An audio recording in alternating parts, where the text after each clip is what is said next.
मेरा नाम वेदिका है। आज के दिन मेरे भाई की शादी हुई थी।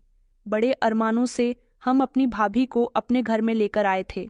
आखिरकार मेरा एक ही भाई था और मैं चाहती थी कि मैं कुछ समय तक अपनी भाभी के साथ रहूं। मेरी कोई बहन नहीं थी, इसलिए मैं अपनी भाभी को अपनी बहन बनाकर उनके साथ अपनी जिंदगी को एंजॉय करना चाहती थी। हम उत्तर प्रदेश के झांसी जिले के एक छोटे से गांव के रहने वाले थे। हमारे गांव के लोग आपस में बड़े प्रेम और मोहब्बत से रहा करते थे। हमारे गांव में मान मर्यादाओं को अहमियत दी जाती थी। मेरे भैया शहर में नौकरी करते थे और उनको शहर की ही एक लड़की से मोहब्बत हो गई थी।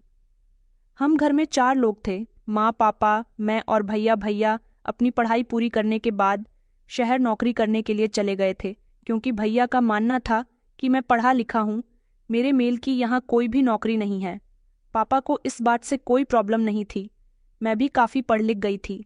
मैं भी चाहती थी कि मैं भी नौकरी करूं, लेकिन पापा ने और माँ ने मुझे नौकरी करने से रोक दिया। मैं अपने भैया से सिर्फ 3 साल छोटी थी। हम सभी लोग लगभग भैया से बहुत ज़्यादा प्यार किया करते थे। इस घर में वही होता था जैसा भैया कहा करते थे। भैया ने जब हमें अपनी पसंद के बारे में बताया तो हम लोगों को इस बात से कोई एतराज़ नहीं था कि भैया लव मैरिज करना चाहते हैं। लेकिन जब भैया ने भाभी का हमें फ़ोटो सेंड किया तो हमें बहुत खुशी हुई थी, क्योंकि भाभी बहुत सुंदर थी और शहर की पढ़ी लिखी लड़की थी, लेकिन वो गरीब फैमिली से बिलोंग करती थी। इस बारे में जब भैया ने हमें बताया तो मेरे माँ और पापा को कोई एतराज़ नहीं था। हम लोग भी मिडिल क्लास लोग थे। भैया ने माँ पापा से कहा था कि आप लोग शहर आ जाइए और गरिमा के घर रिश्ता लेकर चले जाइए। माँ पापा ने शहर जाने में देरी नहीं की, बल्कि वो तो अगले ही दिन शहर चले गए थे और गरिमा भाभी के घर रिश्ता लेकर पहुंच गए।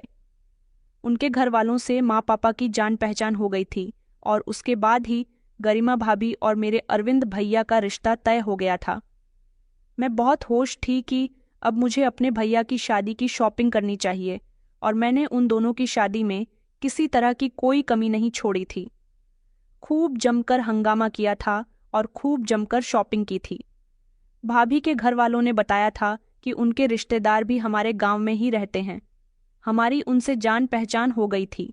वो भाभी के कोई दूर के रिश्तेदार नहीं थे, बल्कि भाभी की मासी का घर तो हमारी गली में ही था। भाभी के आ जाने से घर में एक अजीब सी रौनक लग गई थी। घर का माहौल खुशियों भरा हो गया था। भैया की शादी धूमधाम से की गई थी, जिसमें पूरे गांव को इनवाइट किया गया था। मुझे लगभग हमारा पूरा गांव ही अच्छी तरह से जानता था, क्योंकि मैं शुरू से ही हंसमुख बिहेवियर की रही थी। मेरे बहुत सारे सपने थे। मैं भी सोचती थी कि एक दिन मैं भी दुल्हन बनूंगी, मेरी खूब धूमधाम से शादी होगी। आखिरकार मेरे भैया कहते थे कि हम तुम्हारी शादी में कोई कमी नहीं छोड़ेंगे। मुझसे घर में सब लोग बहुत प्यार करते थे। जैसी अहमियत मुझे दी जाती थी, ऐसी ही अहमियत भाभी को भी दी जाने लगी थी। आखिरकार वो हमारे घर की मेंबर थी और अब वो भी मेरे मम्मी पापा के लिए उनकी बेटी समान ही थी। मगर गुजरते वक्त के साथ साथ मुझे भाभी कुछ अजीब सी लगने लगी थी। मुझे ऐसा लगता था जैसे भाभी को मैं बुरी लगती हूँ, क्योंकि भाभी से जब भी मैं बात करने की कोशिश करती थी तभी वो मुझे मुंह बिगाड़कर जवाब दिया करती थी। ऐसा लगता था जैसे भैया जब जब प्यार से मुझसे बात करते हैं तब तब भाभी जल जाती है। शायद ये सब कुछ भाभी से बर्दाश्त नहीं होता था कि उनके पति उनके अलावा उनके हिस्से का प्यार किसी और पर लुटा दे। मगर वो मेरे भाई थे, उनके लिए भाभी की एक अलग जगह थी और मेरे लिए अलग। तो फिर भाभी के दिल में ये ख्याल कैसे आ सकता था? भाभी को ऐसा लगता था जैसे अपने पति की मोहब्बत की हकदार सिर्फ वही है और कोई नहीं। फिलहाल वक्त इसी तरह से गुजरता जा रहा था। एक दिन पापा की तबीयत भी ज्यादा ही बिगड़ गई थी और वो इस दुनिया को छोड़कर चले गए। उनके जाने पर मैं और माँ बहुत रोए थे। माँ तो रो रो कर कह रही थी कि बेटे की तो शादी देख ली, बेटी की शादी भी अपने हाथों से कर देते, लेकिन शायद ऊपर वाले को ये सब कुछ मंजूर नहीं था। भैया ने माँ से वादा किया था कि वो मेरी शादी में कोई कसर नहीं छोड़ेंगे और मुझे पापा की कमी भी कभी महसूस नहीं होने देंगे। पापा के मरने के बाद माँ को मेरी शादी की फिक्र सताने लगी थी। उनका कहना था कि बेटा, तुम्हारे पापा तो इस दुनिया से चले गए, मैं भी बीमार रहती हूँ, मैं चाहती हूँ कि अपने जीते जी तुम्हारी शादी कर दूँ, लेकिन मैं इस बारे में क्या बोल सकती थी? मैं तो खामोशी रहती थी। मेरे बड़े मेरे लिए जो फैसला करते वही मेरे लिए सही था और मुझे उनकी मर्जी पर ही अपना सर झुका देना था। माँ मेरे लिए रिश्ते तलाश करती फिर रही थीं। भैया अभी भी शहर में नौकरी कर रहे थे, लेकिन वो पहले तो महीने में एक बार गांव आते थे। जब से पापा की मौत हुई थी तब से वो हर हफ्ते यहाँ आने लगे थे। भाभी घर का कोई काम नहीं करती थी, सारे ही काम माँ किया करती थीं, लेकिन माँ ने कभी इस बारे में न तो भाभी से शिकायत की थी और ना ही भैया से। मैंने माँ से कहा भी था कि भाभी की इन हरकतों के बारे में हमें भैया से कहना चाहिए या फिर भाभी से ही बात करनी चाहिए। मेरी माँ कहती थी कि बेटा ये तुम कैसी बातें कर रही हो, मैं अपनी बहू के दिल से उतरना नहीं चाहती। बहू तो पहले ही घर के सारे काम करती है। अरे जब अरविंद आ जाता है तब तो वो घर के सारे ही काम करती है ना। माँ की बात पर मैं खामोश हो गई थी। मैं खुद भी घर के सारे काम किया करती थी। भाभी के साथ मेरा बिहेवियर बहुत अच्छा रहता था, बस भाभी का ही कभी कभी मूड मेरी तरफ से खराब हो जाता था। भैया जब भी गांव आते थे शहर से मेरे लिए थोड़ा बहुत सामान लेकर आया करते थे, क्योंकि भैया को भी अब मेरी शादी की फिक्र हो रही थी। जैसे माँ मेरे लिए रिश्ते तलाश कर रही थी, ऐसे ही भैया मेरी शादी का इंतजाम करते हुए चल रहे थे। ये सब ना जाने क्यों भाभी को बिल्कुल भी अच्छा नहीं लगता था। भाभी कह रही थी कि अभी तो वेदिका का रिश्ता भी नहीं लगा और आप अभी से उसके दहेज का सामान लाने लगे हो। भैया कहते थे कि वेदिका मेरी इकलौती बहन है, मैं उसको ढेर सारे दहेज के साथ विदा करूंगा। मेरी बहन को अपने ससुराल में कोई कमी नहीं होनी चाहिए। कुछ समय गुजर गया था, तभी गांव के एक जमींदार के यहाँ से मेरा रिश्ता आया था। भैया और माटो इस रिश्ते से बहुत खुश हुए थे और उन्होंने फौरन ही रिश्ते के लिए हाँ कर दी थी, क्योंकि लड़का शहर का पढ़ा लिखा था और फिर गांव के सबसे बड़े जमींदार का बेटा था, जो हमारे गांव के अमीर लोगों में आते थे। ये रिश्ता खुद हमारे घर चलकर आना हमारे लिए सौभाग्य की बात थी। अभी सिर्फ मेरा रिश्ता ही तय हुआ था और लड़के वालों की तरफ से खबर आई थी कि वो इंगेजमेंट करना चाहते हैं। मेरी इंगेजमेंट भी खूब धूमधाम से की गई थी। हम सब लोग बहुत खुश थे। मैं भी इस रिश्ते से राजी थी। मैं हमेशा ही यही सोचती थी कि मेरी शादी एक ऐसे इंसान के साथ हो जो मेरा हमेशा ख्याल रखे और जहां मेरी हर ख्वाहिश पूरी की जाए। मेरा होने वाला पति रचित बहुत अच्छा था और गांव का सबसे हैंडसम लड़का था, जिसको गांव की लगभग सारी ही लड़कियां पसंद करती थीं।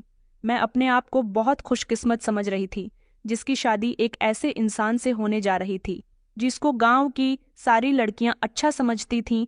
लेकिन एंगेजमेंट वाले दिन कुछ ऐसा हुआ जिसने हमारी खुशियों को कम कर दिया था। मेरी खुशी रचित के साथ जुड़ चुकी थी।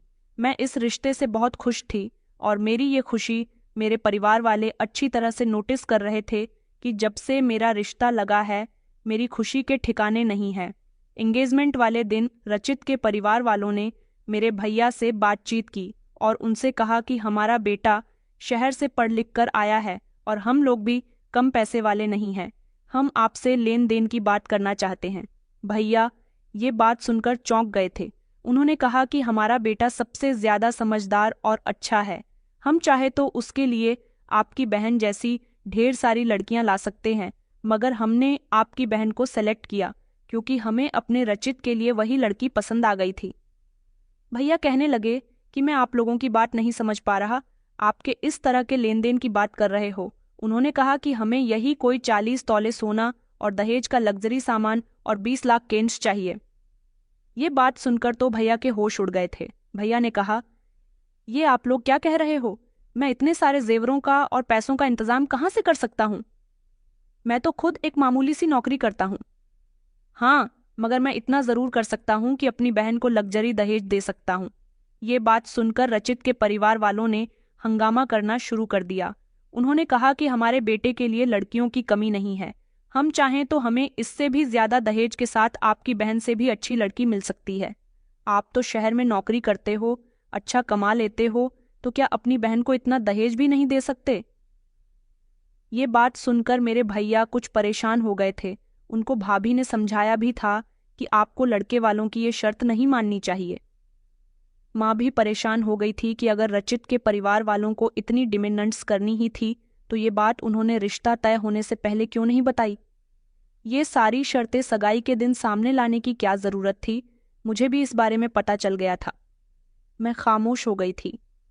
मुझे रचित के परिवार वालों से ऐसी उम्मीद नहीं थी क्योंकि ऐसे दान दहेज की उम्मीद तो वही लोग करते हैं जो लालची होते हैं। उन लोगों को भी एक तरह से लालच था जो दहेज के साथ साथ जेवर और रकम की भी मांग कर रहे थे। इन सारी बातों से मेरा दिल बहुत उदास हो रहा था। मैं जिस तरह से अपनी शादी से खुश थी, ये बातें जब मेरे सामने आई तो मैं उदास हो गई थी। भैया ने मेरे सर पर हाथ रखा और कहने लगे कि तुम क्या चाहती हो? मैंने तो अपनी नज़र झुका दी थी। मैंने कहा, भैया मैं कुछ नहीं चाहती, जैसा आप बेहतर समझो, मैं उसी में खुश हूँ। इतने में ही भाभी बोल पड़ी थीं। उन्होंने कहा कि आखिर आप इतने पैसों का और इतने जेवर का इंतजाम कहाँ से करोगे? भैया कहने लगे कि अपनी बहन की खातिर मैं कुछ भी करूँगा। अभी मेरे पास अपनी बहन की शादी का इंतजाम नहीं है तो क्या हुआ, मैं दिन रात मेहनत करूँगा और उसकी शादी का इंतजाम करके ही रहूँगा। मुझे रचित के परिवार वालों से थोड़ा समय चाहिए। मैं अपनी बहन की शादी रचित के साथ ही करूँगा। माँ कहने लगी कि बेटा लेकिन ये सब कुछ कैसे होगा? भैया कहने लगे, माँ आप फिक्र क्यों कर रही हो? रचित जैसे अच्छे लड़के का रिश्ता हमारे हाथ से नहीं जाना चाहिए। रचित जैसे अच्छे लड़के का रिश्ता हमारे हाथ से नहीं जाना चाहिए। भैया ने रचित के परिवार वालों से बात की थी और उनसे कहा था कि मुझे 6 महीने का समय चाहिए। मैं कंपनी से लोन ले लूंगा, मगर ये रिश्ता खत्म नहीं होना चाहिए। रचित के परिवार वालों ने भैया की बात मान ली थी। भैया ने कहा था कि मेरे लिए सब कुछ कोई मुश्किल काम नहीं है, बस मुझे थोड़ा सा वक्त चाहिए। ऊपर वाले की कृपा से मैं दिन रात मेहनत करूंगा और अपनी बहन की शादी खूब धूमधाम से करूंगा। भैया ने हमें भरोसा दिलाया था और अब भैया ने हर हफ्ते आने के बजाय महीने में एक बार ही गांव का चक्कर लगाना शुरू कर दिया था। भैया हर महीने अब जब भी घर आते थे, शहर से ही मेरे लिए थोड़ा सा जेवर लेकर आ जाते थे और उसे माँ के हवाले कर दिया करते थे। माँ से कहते थे कि इस वेदिका की शादी के लिए जमा कर रहा हूँ। 6 महीने तक रचित के परिवार वालों के मुताबिक उतना ही जेवर इकट्ठा कर लूंगा। और रही पैसे की बात, तो पैसे तो पहले ही मैंने वेदिका की शादी के लिए जमा कर लिए थे। नाखुश थी कि मेरे भैया मेरे लिए बहुत कुछ कर रहे थे, मगर इस सब के दौरान भाभी का मूड दिन ब दिन खराब होता जा रहा था। जब भी भैया घर आते थे, वो भैया से छोटी छोटी बात पर झगड़ा करने लग जाती थी और मुझसे तो वह बात करना भी पसंद नहीं करती थी। हमेशा घर के कामों के दौरान वो मुझे छोटी छोटी बातों पर ताना दिया करती थी। कहती थी कि मेरा पति तुम्हारी वजह से दिन रात मेहनत कर रहा है, उसे अपनी सेहत का भी कोई ख्याल नहीं, ये सब सिर्फ तुम्हारी वजह से हुआ है। मैं भाभी से कहती थी कि भाभी भैया ये सब कुछ अपनी खुशी से कर रहे हैं। मैंने तो उनसे कहा था कि मैं आप लोग जैसा चाहोगे वैसा कर सकती हूँ, मैं भी अपने भैया को परेशान नहीं करना चाहती हूँ। भाभी कहने लगी कि शराफत के ड्रामे मेरे सामने मत करना, जितनी अच्छी बनने की तुम कोशिश करती हो इतनी अच्छी तुम हो नहीं। मैं भाभी की इस बात पर खामोश हो जाती थी। वो अक्सर माँ और भैया के सामने अच्छी बनने की कोशिश करती थीं। पीछे तो हमेशा उनका मूड खराब ही रहता था। जैसे तैसे 6 महीने भी गुजर गए थे। मेरी शादी का वक्त करीब आ रहा था। भैया 15 दिन के लिए अपने ऑफिस से छुट्टी लेकर गांव आ गए थे। भैया वहां से भी मेरे लिए काफ़ी सारा सामान लेकर आए थे। जिस दिन भैया आए थे मैं बहुत खुश थी और मुझे रोना भी आ रहा था कि अब मैं इस घर को छोड़कर जाने वाली हूँ। घर में मेरी शादी की तैयारियां चल रही थीं और इसी दौरान हमें एक नई खुशखबरी मिली जिसने हम सबके होठों पर ढेर सारी मुस्कुराहट ला दी थी। वो खुशखबरी ये थी कि भाभी माँ बनने वाली थीं। हम सब लोग बहुत खुश थे। मेरी शादी का लगभग सारा इंतजाम भी हो चुका था। भैया ने सारे ही जेवर इकट्ठे कर लिए थे और वो पैसे भी शहर से लेकर आए थे। वो सारा ही सामान मेरी माँ की अलमारी की तिजोरी में रख दिया गया था। ये बात मेरी शादी से 3 दिन पहले की है, जब रात के समय हम लोग खुशी खुशी एक साथ खाना खाने के बाद अपने अपने कमरों में चले गए थे। मगर ना जाने क्यों खाना खाते ही मुझे बहुत तेज नींद आ रही थी। कुछ ऐसा ही माँ ने भी कहा था और भैया भी उस दिन जल्दी ही अपने कमरे में सोने के लिए चले गए थे। अगले दिन सुबह मेरी आंख खुली तो सुबह के 11 बज रहे थे और मेरा दिमाग भी बहुत भारी हो रहा था। मैं इतना तो कभी भी नहीं सोती थी। मैं जैसे ही कमरे से निकलकर बाहर गई तो मुझे पता चला कि आज तो माँ भी देर तक सो रही है और भैया भी सोए हुए हैं। बस भाभी ही जाग रही थी। बड़ी ही अजीब बात थी, सब लोगों को इतनी नींद आ रही थी ऐसा हमारे घर में पहली बार हुआ था। हमारे घर के सभी लोग सुबह के 7 या 8 बजे तक उठ जाया करते थे। इतनी देर तक तो कोई भी नहीं सोता था। तो फिर आज सबको क्या हो गया था? भैया और माँ तो काफ़ी देर से उठे थे। मुझे लगा कि शायद शादी की तैयारियों की कुछ ज़्यादा ही थकन हो रही है, तभी तो हम लोग इतनी देर से जाग रहे थे। अजीब बात यह थी कि हम तीनों के ही सर में दर्द हो रहा था, जबकि भाभी बिल्कुल ठीक ठाक थीं। धीरे धीरे शादी वाला दिन भी आ गया था। शादी वाले दिन दोपहर के समय भैया ने भाभी से कहा था कि माँ की अलमारी से निकालकर सारे जेवर ले आओ। थोड़ी देर बाद जब भाभी वापस आई तो उन्होंने मेरे पास आते ही एक झटके से मेरा बाजू पकड़ लिया और कहने लगी कि बताओ जेवरात कहाँ है। मैंने उनको चौंक कर देखा। मैंने कहा, भाभी आप ये क्या कह रही हो? भैया ने भी पूछा, क्या कर रही हो? छोड़ो, मेरी बहन को क्या बात है, बताओ मुझे। भाभी कहने लगी कि मैं काफ़ी दिन से सोच रही हूँ कि आपको बताऊं कि आपकी बहन का किसी से चक्कर चल रहा है, लेकिन मैंने सोचा कि आप तो अपनी बहन पर बहुत भरोसा करते हो। वहाँ अलमारी में जेवर मौजूद नहीं है। भैया कहने लगे, तो फिर जेवर कहाँ गए? भाभी बोली कि तुम्हारी बहन को ही पता होगा, इससे पूछो। मैंने खुद अपने इन कानों से इसे इसके आशिक के साथ बातें करते हुए सुना था। ये उसके साथ भागने की प्लानिंग बना रही थी। इसने कहा था कि शादी से थोड़ी देर पहले ये यहाँ से भाग जाएगी, लेकिन तुम्हारी बहन इतनी चालाक है कि इसने जेवर पहले ही गायब कर दिए। माँ ने भी भाभी से कहा, ये तुम क्या कह रही हो? तुम मेरी बेटी के बारे में ऐसा कैसे कह सकती हो? भाभी कहने लगी कि मैं सच कह रही हूँ।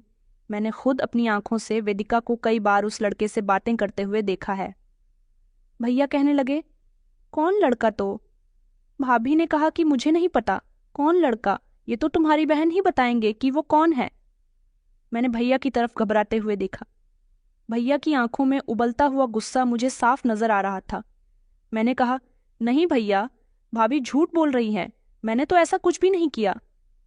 उधर मेरी भाभी मेरी तरफ से बोल रही थी, लेकिन भाभी भैया को मेरे खिलाफ भड़काने में कामयाब रही। मेरी सारी खुशी बेकार गई और भैया ने इस बात पर यकीन कर लिया कि जेवर भी मैंने ही गायब किए हैं और मेरा किसी लड़के से अफेयर भी चल।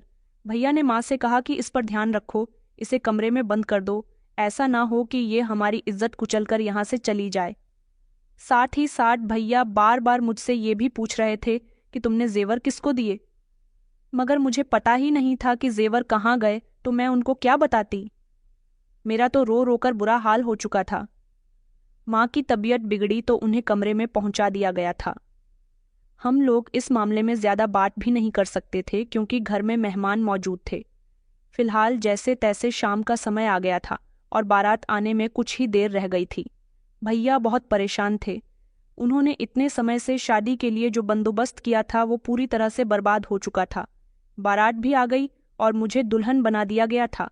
मुझे नहीं पता था कि मेरे भैया अपनी पत्नी की बातों में आकर अपनी बहन को दोषी समझ सकते हैं। मुझे अपनी माँ से ऐसी उम्मीद नहीं थी, लेकिन भाभी ने माँ पर भी ऐसा जादू टोना किया कि माँ भी भाभी की बातों में पूरी तरह से आ गई थी। अब सब कुछ वक्त पर छोड़ दिया गया था। बारात आ गई और जैसे ही फेरों के लिए मुझे बुलाया गया तो रचित के परिवार वालों ने कहा कि हम दुल्हन को मंडप में बुलवाने से पहले दहेज की रकम और जेवरात देखना चाहते हैं। ये बात सुनते ही मेरे भैया के होश उड़ गए थे। अभी तक तो ये बात छुपी हुई थी कि जेवर गायब हो चुके हैं, लेकिन अब जान हथेली पर आ चुकी थी। माँ और भैया बहुत परेशान हो रहे थे कि अब क्या करे। इज्जत बेइज्जती का सवाल था। सारे मेहमान आ चुके थे, बारात भी आई हुई थी, लेकिन जेवर नहीं मिल रहे थे। भैया ने मेरे ससुराल वालों को बहलाने की बहुत कोशिश की। उनसे कहा भी था कि शादी की रस्में तो शुरू कीजिए, लेन देन की बात तो बाद में भी हो जाएगी, लेकिन वो तो अपनी बात पर अटल थे। कहने लगे कि लेन देन की बात पहले होगी, शादी की रस्में बाद में भी हो जाएंगी। हम यहाँ शादी करने के लिए ही तो आए हैं। शादी में एक अजीब सा हंगामा क्रिएट हो गया था। काफी समय तक ये बात छुपाने की कोशिश की थी कि जेवर नहीं है, लेकिन वक्त निकलता जा रहा था। रचित के परिवार वाले हंगामा कर रहे थे। उन्होंने कहा था कि पहले लेन देन होगा, उसके बाद शादी होगी, और फिर भैया के मुंह से वो शब्द निकल ही गए थे कि हमारा जेवर चोरी हो गया है। मुझे माफ कर दीजिए, मैं बहुत शर्मिंदा हूँ, लेकिन आप लोग शादी को अंजाम दीजिए। मैं शादी के बाद सादे जेवरात का बंदोबस्त दोबारा से कर दूंगा, बस मुझे थोड़ा सा समय दीजिए भैया। ये बात हाथ जोड़ते हुए कह रहे थे। ये बात सुनकर रचित के पिता जोर जोर से हंसने लगे। उन्होंने कहा, तो तुमने यहाँ हमारा मजाक बनाने के लिए हमें बुलाया है? भैया तो खुद भी नहीं समझ पा रहे थे कि वो लोग किस तरह की बातें कर रहे हैं, तो फिर वो उनकी मजाक कैसे बना सकते थे। उन्होंने शोर मचाना शुरू कर दिया कि तुम लोगों के पास कुछ भी नहीं है और चले हो मेरे पढ़े लिखे खूबसूरत बेटे से अपनी बेटी को बिहाने। ये बात हमने मंगनी के दौरान ही तय कर ली थी। तुम्हें इस समय सोचना चाहिए था। तुम झूठ बोल रहे हो कि जेवर चोरी हो गया। अरे तुमने जेवर का बंदोबस्त ही नहीं किया होगा, हमने तुमसे मांगा ही किया था। भैया कहने लगे कि देखिए, मैंने कहा ना कि सिर्फ जेवर ही तो चोरी हुए हैं, 20 लाख नकद और दान दहेज का सामान मौजूद है। मैं आपसे वादा करता हूँ, मैं जेवर का बंदोबस्त भी जल्द ही कर दूंगा। लेकिन उन लोगों पर तो जैसे मेरे भैया की रिक्वेस्ट का कोई असर ही नहीं हो रहा था। भैया की आंखों में आंसू थे। उन लोगों ने एक न सुनी और बारात वापस लेकर जाने लगे थे। मेरे भैया उनके पैरों में गिरकर उनसे माफी मांगने लगे, उनसे मिन्नतें करने लगे, मगर उन पर कोई असर नहीं हुआ। भाभी एक तरफ खड़ी ये सारा तमाशा देख रही थी, जिनकी लगाई हुई आग थी। जेवर कहाँ गए थे, किसने लिए थे, ये तो मैं नहीं जानती थी, लेकिन मेरे किरदार पर जो उन्होंने सवाल उठाया था वो बेहद ही बुरा था। मेरी बारात वापस जा चुकी थी। मेरे भैया ने मेरी शादी का जो इंतजाम किया था वो सब धरा का धरा रह गया था, सिर्फ उन जेवरात की वजह से जिसका वो न जाने कितने समय से इंतजाम करते हुए आ रहे थे। भैया मेरे करीब आए और उन्होंने मेरे मुंह पर थप्पड़ मार दिया। कहने लगे कि आज ये सब कुछ तुम्हारी वजह से हुआ है। तुम्हारी वजह से मुझे लोगों की बेइज्जती का सामना करना पड़ रहा है। सारे मेहमानों के सामने भैया ने मुझ पर हाथ उठाया था। इस बात ने मेरा दिल तोड़कर रख दिया था। माँ भी मुझे बद्दुआ दे रही थी, कह रही थी, तू जन्म से पहले ही क्यों नहीं मर गई? अगर तू पहले मर जाती तो आज हमें ये दिन देखना ना पड़ता। लेकिन मैं उन लोगों को कैसे समझाती कि मैंने तो कुछ भी नहीं किया है। कोई मेरी बात ना तो सुनने के लिए तैयार था और ना ही समझने के लिए। भाभी के चेहरे पर एक अजीब सी शातिराना मुस्कुराहट थी। मैं समझ गई थी कि ये सब भाभी ने किया है।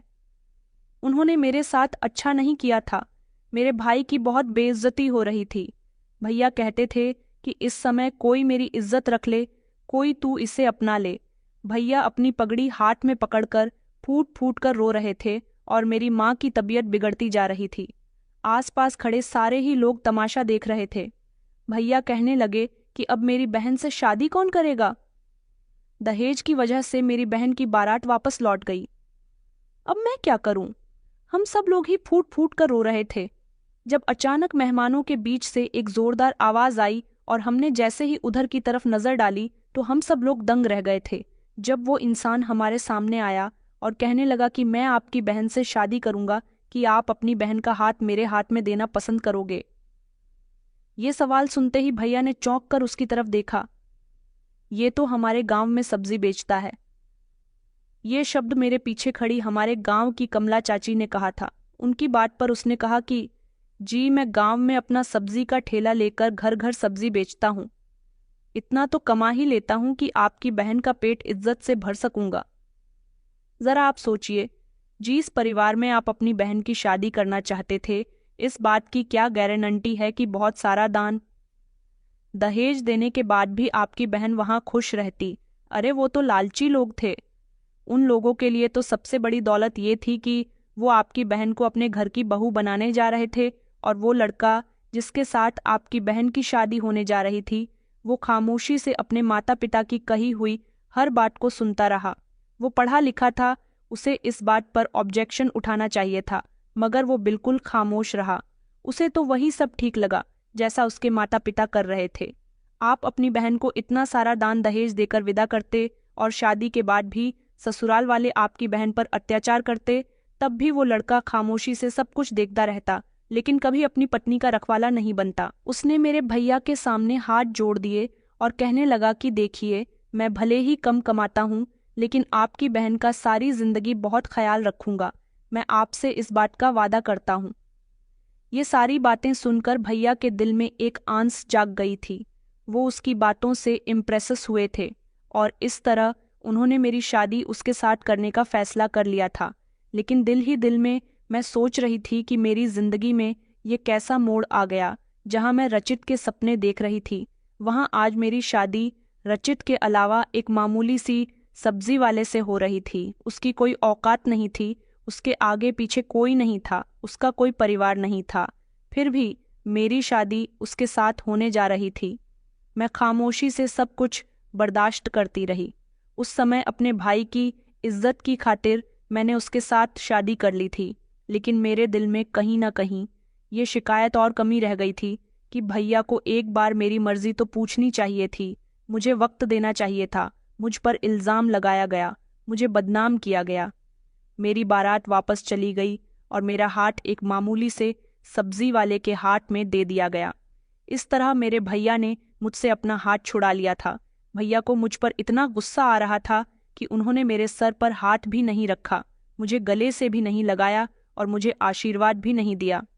मैं खामोशी के साथ उस सब्जी वाले पुनीत से शादी करके उसके घर आ गई थी। उसका छोटा सा घर था, एक ऐसा छोटा सा घर जिसके बारे में कभी मैंने सोचा भी नहीं था, जो जगह जगह से टूटा हुआ था। ऐसा लगता था जैसे घर की मरम्मत को हुए कई साल हो गए। उसके घर की हालत इतनी खराब हो रही थी कि मेरा मन नहीं कर रहा था कि मैं बिस्तर पर बैठ जाऊं। जगह जगह मकड़ी के जाले लटक रहे थे, ढेर सारी धूल थी और घर में बेहद गंदगी फैली हुई थी। ऐसा लग रहा था कि ये घर कब से खाली पड़ा हुआ है। उसने मुझे बिस्तर पर बैठने का इशारा दिया। मैं बैठ गई और अपनी जिंदगी में आने वाले इस भूचाल के बारे में सोचने लगी कि मैंने क्या सोचा था और ये सब क्या हो गया। इतने में ही वो मेरे करीब आकर बैठ गया। मैं घबरा गई थी। मैं उसके नज़दीक आने से पीछे हटी। उसने कहा कि आपको परेशान होने की ज़रूरत नहीं है। उसने हाथ बढ़ाते हुए मुझे एक छोटा सा गिफ्ट दिया और कहने लगा, ये मैं आपके लिए लाया हूँ। मुझे लगा कि कोई मामूली सा तोहफा होगा, लेकिन जैसे ही मैंने उसका गिफ्ट खोलकर देखा तो मेरे होश उड़ गए थे। उसमें तो हीरे की अंगूठी थी। उसके घर की हालत देखकर तो मुझे अपने हाथों में मौजूद सोने की अंगूठी देखकर विश्वास नहीं हो रहा था। उसने कहा कि आप क्या सोच रही हो? मैंने कहा कुछ नहीं, ये इतनी महंगी अंगूठी आपके पास। तभी वो मेरी बात पर हंसने लगा और कहने लगा कि मैं आपको अपने बारे में कुछ बताना चाहता हूँ।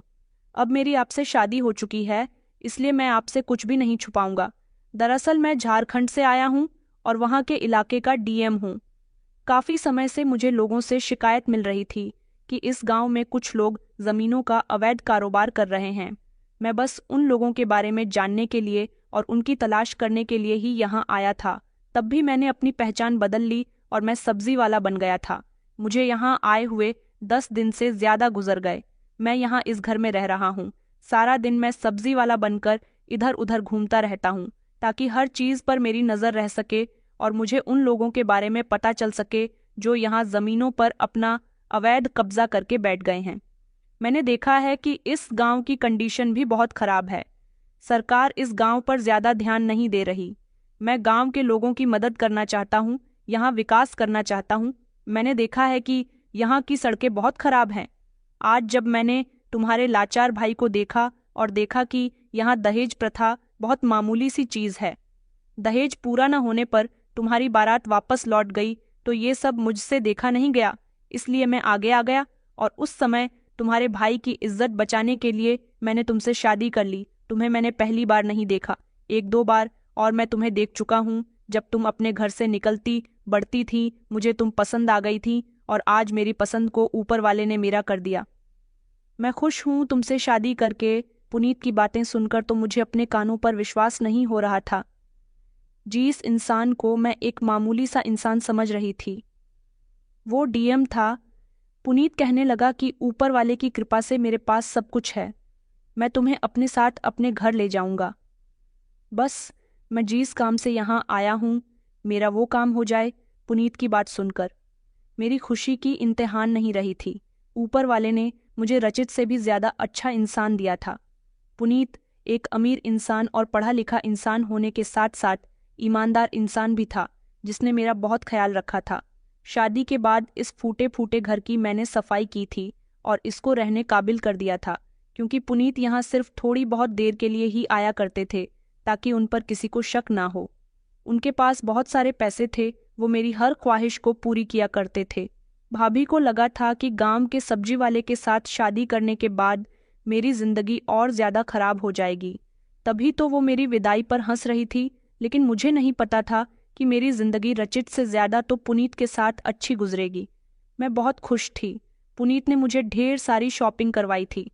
वे शादी के कुछ दिनों बाद जब अपने मायके गई तो ये देखकर मुझे बेहद अफसोस हुआ था कि भाभी बेहद बीमार थी और पता चला कि भाभी का मिसकरगे हो गया। जिस पर भाभी फूट फूट कर रो रही थी, मगर मेरी ऐसी हालत देखकर वो हैरान रह गई थी। उन्हें तो लगता था कि मैं पुनीत से शादी करने के बाद गरीबी की जिंदगी गुजार रही होंगी, लेकिन जब उन्होंने मेरे ठाट बाट देखे तो उनकी आंखें फटी की फटी रह गई थीं। मैं भाभी के पास गई और मैंने भाभी को बताया कि आपने मेरे साथ बहुत बुरा किया। आपको आपके किए की सज़ा ऊपर वाले ने दे दी, और आपने जो मेरे साथ किया उसको मैंने खामोशी से बर्दाश्त किया, तो ऊपर वाले ने मुझे भी उसका फल दे दिया। मेरा पति कोई मामूली सा सब्जी बेचने वाला नहीं है, बल्कि वो एक बहुत बड़ा अधिकारी है और यहाँ किसी केस के सिलसिले में आया हुआ है। मेरी पूरी बात सुनने के बाद भाभी फूट फूट कर रोने लगी और कहने लगी कि मुझे माफ़ कर दो, तुम ठीक कहती हो, मैंने तुम्हारे साथ गलत किया। मैंने अपने बच्चे के लिए अपनी आंखों में न जाने कितने सपने सजाए थे मेरे, वो सारे सपने टूट गए बिल्कुल उसी तरह जिस तरह मैंने तुम्हारी खुशियां छीन ली तुम्हारे जाने के बाद। मैं सीढ़ियों से गिर गई और मैंने अपने बच्चे को खो दिया। मैंने कहा, भाभी, आपने मेरे साथ ये सब कुछ क्यों किया था? भला मैंने आपका क्या बिगाड़ा था? आपने मुझे मेरे ही भैया की नज़रों में गलत साबित कर दिया। आखिर आपने ऐसा क्यों किया? भाभी रोते हुए कहने लगी, दरअसल मुझे ये सब कुछ बहुत बुरा लगता था कि मेरे पति तुम पर हक क्यों जताते हैं। वो मुझसे ज्यादा तुम्हें अहमियत देते थे। जब मुझे पता चला कि वो तुम्हारी शादी के लिए ढेर सारे जेवर का बंदोबस्त कर रहे हैं, तब मुझसे रुका नहीं गया और मैंने एक रात भर के सारे लोगों को रात के खाने में नींद की दवाई मिलाकर दे दी थी, जिससे सब लोग गहरी नींद में सो गए। फिर मैंने तिजोरी से जेवर चुराकर अपनी मासी के घर रख दिए और इल्जाम तुम पर लगा दिया कि तुमने किसी लड़के को वो जेवर दिए हैं और तुम्हारा उसके साथ अफेयर भी चल रहा है। तुम भागने वाली हो। तुम्हारे भैया ने मेरी बातों पर यकीन कर लिया। वो हाथ जोड़कर फूट फूट कर रोने लगी थी। उन्होंने कहा कि मैं उसी वर को अपने काम में लेना चाहती थी। मुझे ये बात बिल्कुल भी अच्छी नहीं लगी कि मेरे पति ने अपनी बहन के लिए इतना सब कुछ किया। भाभी मुझे रोते हुए अपनी कहानी बता रही थीं। इतनी ही देर में भैया कमरे के अंदर आ गए और उन्होंने भाभी की बताई हुई एक एक बात सुन ली थी। आज ये सच्चाई भैया के सामने आ गई तो भैया भाभी पर बहुत बरसने लगे और मेरे आगे शर्मिंदा होने लगे। कहने लगे कि मुझे माफ़ कर दो, मैं तुम्हारी भाभी के कहने में आ गया था। गलती सिर्फ तुम्हारी भाभी की नहीं बल्कि मेरी भी है। मुझे इसकी बातों में नहीं आना चाहिए था और अपनी बहन पर भरोसा करना चाहिए था, लेकिन मैं बहुत शर्मिंदा हूँ, मुझे माफ़ कर दो। मैंने कहा, नहीं भैया, आपने कोई गलती नहीं की। भाभी भी रो रोकर मुझसे माफ़ी मांग रही थी, लेकिन भैया ने कहा था कि मैं कभी तुम्हें माफ़ नहीं करूँगा, भले ही मेरी बहन तुम्हें माफ़ कर दे। मैंने भैया को पुनीत के बारे में भी सब कुछ बता दिया, जिस पर भैया के दिल को एक अजीब सा सुकून मिला था। भैया कहने लगे कि मुझे तो विश्वास ही नहीं हो रहा कि तुम सच कह रही हो। भैया ने भाभी को माफ़ नहीं किया था, लेकिन मैंने अपने भैया भाभी को माफ़ कर दिया था। भाभी भैया का दिल जीतना चाहती थी। भैया को इस बात पर गुस्सा था कि उन्होंने अपनी बेकसूर बहन को उससे उतार दिया था। भाभी भैया को मनाने की बहुत कोशिश कर रही थी। मैं तो फिर अपने घर आ गई थी, लेकिन अगले ही दिन जब भाभी मेरे घर आई तो मैं उनको देखकर हैरान रह गई। उन्होंने मुझसे घर आकर दोबारा से माफ़ी मांगी थी और साथ ही पुनीत से भी बात की। उन्होंने पुनीत से कहा था कि मैं पढ़ी लिखी हूँ और काफ़ी कुछ जानती हूँ। मैं अपने पति से माफ़ी मांग रही हूँ। मैं मानती हूँ कि मैंने वेदिका के साथ बहुत गलत किया, लेकिन मैं अब अपनी गलती सुधारना चाहती हूँ। भैया भाभी से बात नहीं करते थे। माँ भी भाभी से कोई खास दिलचस्पी नहीं रखने लगी थी, लेकिन भाभी ने फिर से माँ और भैया का दिल जीतने के लिए पुनीत की मदद की। पुनीत को वैसे भी कुछ साथियों की ज़रूरत थी, लेकिन उन्हें ज़्यादा बेहतर लगा कि वो अपने काम को कामयाब करने के लिए किसी गांव के ही इंसान का साथ हासिल करे। पुनीत और भाभी ने मिलकर उन लोगों का पता लगाया जो हमारे गांव में गैरकानूनी काम कर रहे थे और गरीबों की ज़मीनों पर कब्जा कर रहे थे। भाभी के साथ से पुनीत को काफ़ी सहारा मिला था, क्योंकि मेरी भाभी भले ही गरीब परिवार से थीं, लेकिन उनके परिवार वालों ने उनको एजुकेशन दिलवाई थी। ये बात जब भैया के सामने आई तो भैया ने भाभी को माफ़ कर दिया था और कहा था कि मैं सबसे ज्यादा खुशी इसीलिए हूँ कि तुम्हें अपनी गलती का एहसास हो गया और तुमने अपनी गलती को सुधारने की कोशिश की। पुनीत ने आरोपियों को पकड़वाने के बाद जेल पहुंचा दिया था और उन पर कार्यवाही की गई थी। गांव में जितने भी चोर उचक्के थे उनको भी पकड़ा गया था। भाभी ने वो सारे ही जेवरात अपनी मांझी के घर से लाकर भैया को दे दिए थे। पुनीत ने दहेज प्रथा के खिलाफ भी आंदोलन किया था और लोगों को जागरूक किया था कि बेटियों को शिक्षा दिलाएं ताकि वो खुद पर निर्भर हो सके। पुनीत ने गांव का विकास भी किया था, गांव की सड़कें बनवाई थीं और वहां जितनी भी परेशानियां थीं उनको खत्म कर दिया था। कुछ समय के बाद वो मुझे अपने साथ लेकर अपने घर आ गए थे। उनके परिवार वालों से मिलकर मुझे बहुत खुशी हुई थी। मेरी भाभी आज भी अपनी उसकी गई गलती पर बेहद शर्मिंदा होती है। वक्त रहते अगर इंसान को अपनी गलती का एहसास हो जाए तब वो उसको सुधारने में कामयाब रहता है। ऊपर वाले ने भाभी को उनकी गलती की सज़ा कुछ इस तरह से भी दी थी कि उनकी गोद उजाड़ दी थी, लेकिन भाभी ने मुझसे माफ़ी मांग ली थी। अगर मैं गलत होती तो मेरी किस्मत में पुनीत जैसा इंसान ना लिखा होता। रचित के परिवार वालों के खिलाफ भी कार्रवाई की गई थी क्योंकि वो लोग दहेज की मांग कर रहे थे। ऐसे लोग जो दहेज की मांग करते हैं, बहुओं से ज्यादा उन्हें दहेज का लालच होता है। वो लोग कभी भी आपकी बेटी को खुश नहीं रख सकते। मैं पुनीत के साथ शहर आ गई हूँ और यहाँ अपने पति के परिवार के साथ बहुत खुश हूँ। मैं प्रार्थना करती हूँ कि ऊपर वाला मेरी भाभी की गोद फिर से भर दे क्योंकि मैंने उन्हें दिल से माफ़ कर दिया है। तो दोस्तों, उम्मीद करती हूँ आपको हमारी कहानी पसंद आई होगी। कहानी पसंद आई है तो वीडियो को लाइक और चैनल को सब्सक्राइब करें। धन्यवाद।